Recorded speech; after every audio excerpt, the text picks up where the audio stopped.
Hello, everyone. Welcome to Bible Time with Sarinna. Today we're going to be reading Luke 20.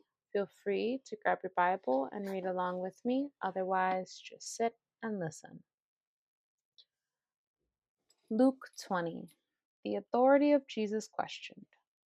One day, as Jesus was teaching the people in the temple courts and proclaiming the good news, the chief priests and the teachers of the law, together with the elders, came up to him. "Tell us by what authority you are doing these things," they said. "Who gave you this authority?"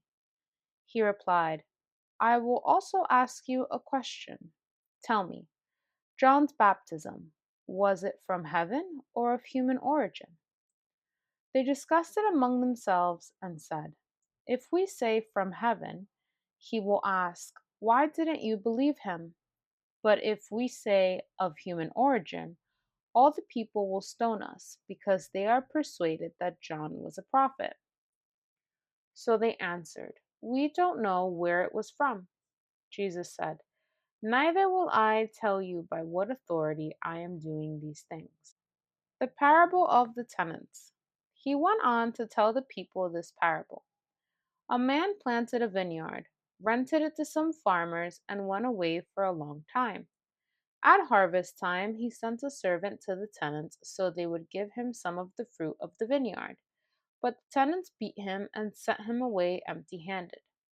He sent another servant, but that one also they beat and treated shamefully, and sent away empty handed. He sent still a third, and they wounded him and threw him out. Then the owner of the vineyard said, "What shall I do? I will send my son, whom I love. Perhaps they will respect him." But when the tenants saw him, they talked the matter over. "This is the heir," they said. "Let's kill him, and the inheritance will be ours." So they threw him out of the vineyard and killed him. What then will the owner of the vineyard do to them? He will come and kill those tenants and give the vineyard to others.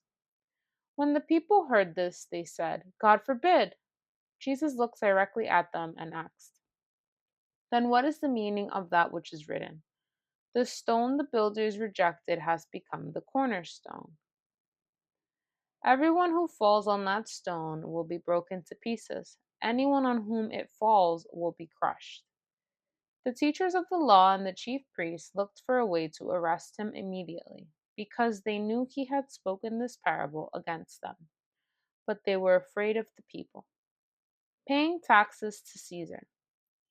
Keeping a close watch on him, they sent spies, who pretended to be sincere. They hoped to catch Jesus in something he said, so that they might hand him over to the power and authority of the governor. So the spies questioned him. "Teacher, we know that you speak and teach what is right, and that you do not show partiality, but teach the way of God in accordance with the truth. Is it right for us to pay taxes to Caesar or not?" He saw through their duplicity and said to them, "Show me a denarius. Whose image and inscription are on it?" "Caesar's," they replied. He said to them, "Then give back to Caesar what is Caesar's, and to God what is God's."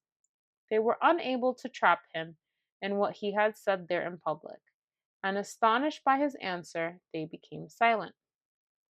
The resurrection and marriage. Some of the Sadducees, who say there is no resurrection, came to Jesus with a question.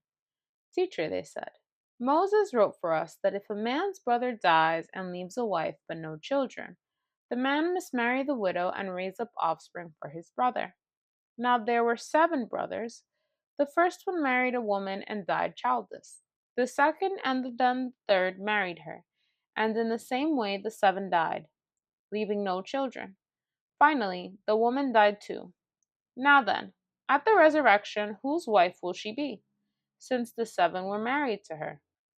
Jesus replied, "The people of this age marry and are given in marriage. But those who are considered worthy of taking part in the age to come and in the resurrection from the dead will neither marry nor be given in marriage, and they can no longer die, for they are like the angels. They are God's children, since they are children of the resurrection. But in the account of the burning bush, even Moses showed that the dead rise, for he calls the Lord the God of Abraham and the God of Isaac, and the God of Jacob.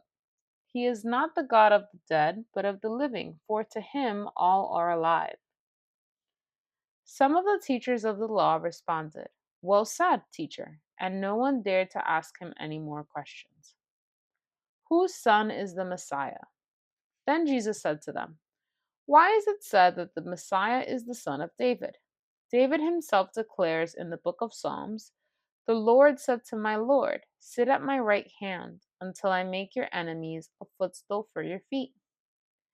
David calls him Lord. How then can he be his son?" Warning against the teachers of the law.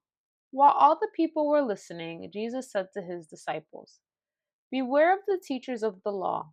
They like to walk around in flowing robes and love to be greeted with respect in the marketplaces and have the most important seats in the synagogues and the places of honor at banquets.